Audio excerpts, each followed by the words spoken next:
At Tops Knives, this is how we take a design and make it a knife. We start with a piece of steel and we turn it into a piece of steel with a paper glued onto it. Basically, we're going to take this design and cut it out of this piece of steel, put the grind on it, heat treat it, and make a finished knife. So that you all can kind of see our design process. Yes, we're a production company, but usually the initial design is made by hand first. And then once we decide we have it good, we have what we want, then we turn it into a Tops model. So we drew something up special for you guys, and we're gonna make that.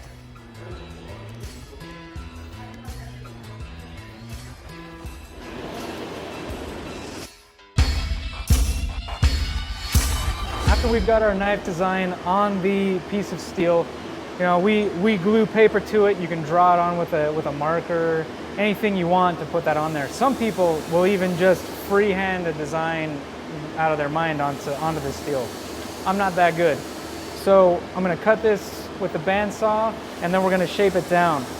When you cut the pieces of steel off to get this close to the shape, you want to miss these lines. You need it to be bigger. That's why I cut the paper a little bigger. I'll try to kind of keep in line with the paper, and then we'll sand it down to the lines to get the actual shape of the blade.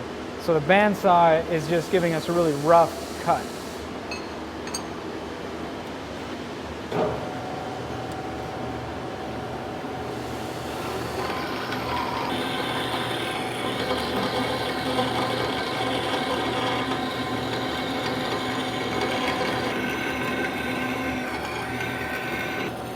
So I keep cutting these pieces off because as we get further into this, if the metal's moving back and forth, we don't want the bandsaw to flex that much. It's okay to have some flex, but if it flexes too much, we're gonna snap it. So when we get to the point where maybe it's gonna have a little too much pressure on it, I'll just cut that piece off and keep going.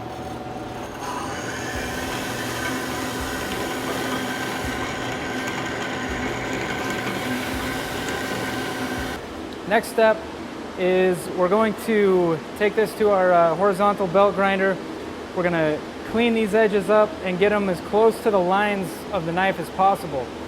Some of this may change a little bit as we start feeling the knife and make sure that everything's gonna be good, but this just gives us a really good guess of what the final knife will look like.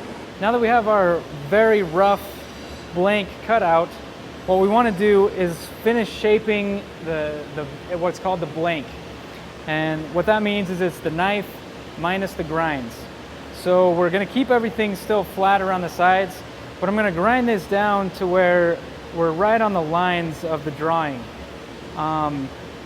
If I need to change something to make it feel or look better, then I'll do that while I'm doing it. But for the most part, at this point, you want to get everything to match up to your lines. You want it to look just like the drawing did. And then from there, we'll work on what comes next with the grind and everything else. So.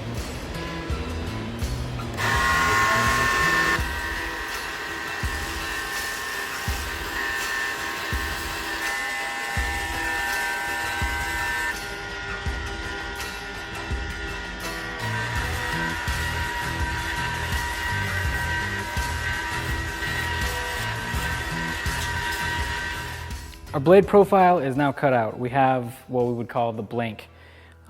It's quite similar to the original drawing, but as you can see, I left a little bit of extra meat here where the handle was initially drawn. That's because as I was feeling it, it started to feel like if I keep going, it's gonna be a little bit too thin in the handle, and then it's not quite gonna be as comfortable as it should be to hold. So we've got our blank cut out. The next steps are going to be to sandblast this, get rid of all the paper and the glue and any of the other dirt and grime, and then we will put the grind on it.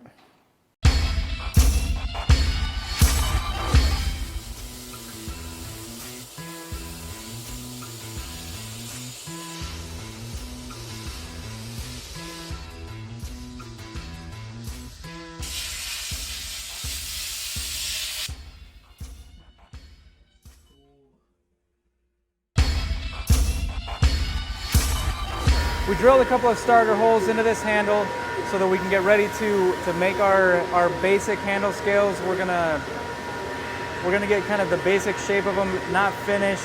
But in order to do that, we need to drill holes in this before it's hardened. So the starter holes are just to make it easier to drill the actual size hole that we're going to use. And Justin is going to take care of doing that for us.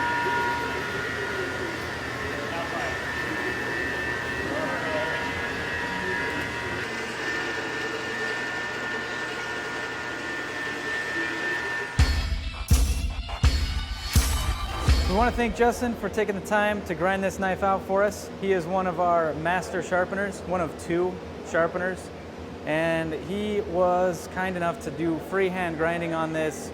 It was quick and dirty, but we've got the basic. It's not a blank anymore. This is basically a blade. We still got to heat treat it. We've got to make a handle for it. We've got to dry it back and assemble and then sharpen it. So there's still quite a few steps to go, but this is the basic. This is basically what it's going to look like finished. The last few steps, basically what we did is drill holes in the handles so that we could cut the shape of the handle as close to the tang as possible without overcutting or missing anything, and to make sure that the handles would fit properly. Then we took them over to the bandsaw, cut pretty close to the tang to get a really, really rough outline of the handle. And then we went back to the grinder to match the handle up with the tang.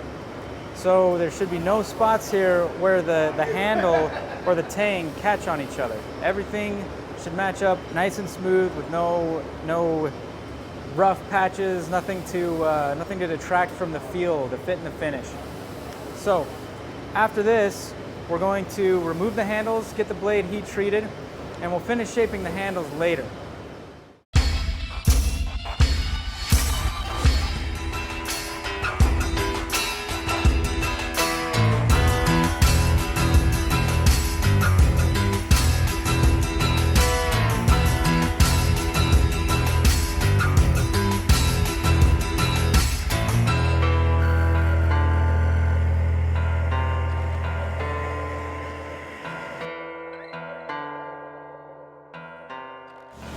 Blade has now been heat treated.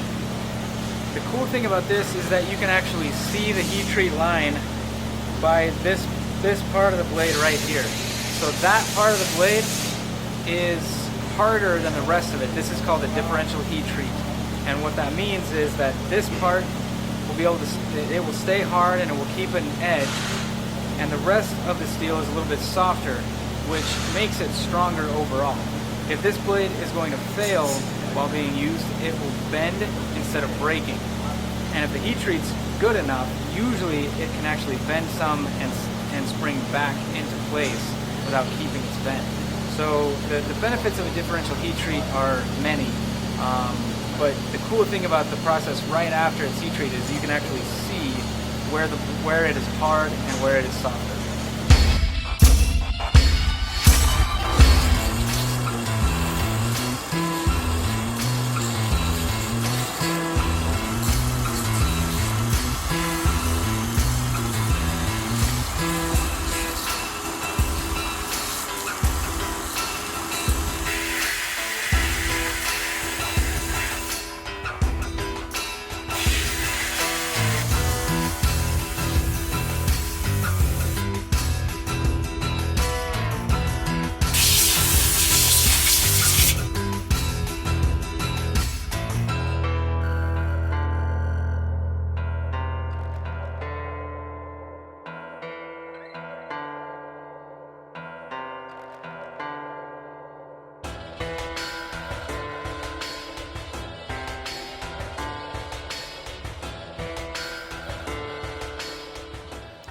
We've just returned from our other shop where the knife was heat treated and the handles were finished. So we paid a visit to Benny. Benny is the guy that heat treats the majority of our blades and actually puts the X's on every single handle that we make. So every handle that goes through this building, he does a little bit of hand sanding to make them look like they do. So our prototype is almost finished. Basically what we've got left is to assemble the handle, sharpen the blade, and then we'll go out and test it and play with it and make sure that everything works the way it's supposed to.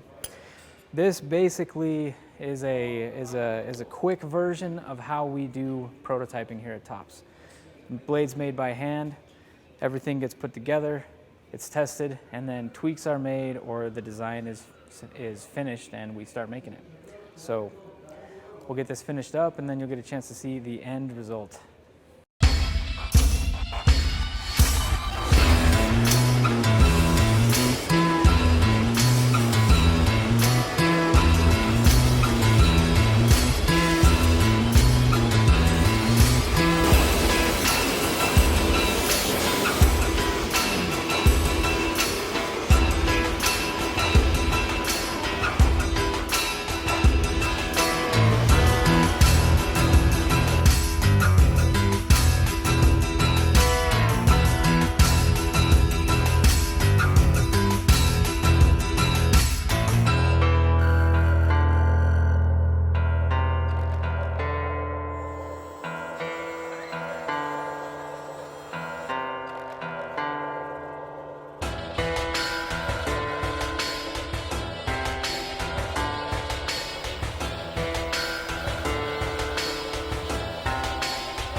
When you last saw this blade, it was just a sandblast finish with clean, dry handles.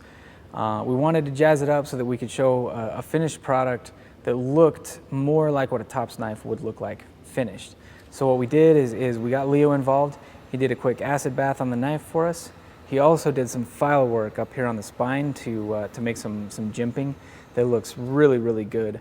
We cleaned up the handles, shaped them more to make it more comfortable, more ergonomic, and then we did we put the beeswax on the handles as well. So as far as a prototype goes, this is going to be about the best looking prototype that we'll make. We usually don't focus on putting out a product that's beautiful and this, you know, this aesthetically pleasing as a prototype, because we just need to make a knife and see how it works.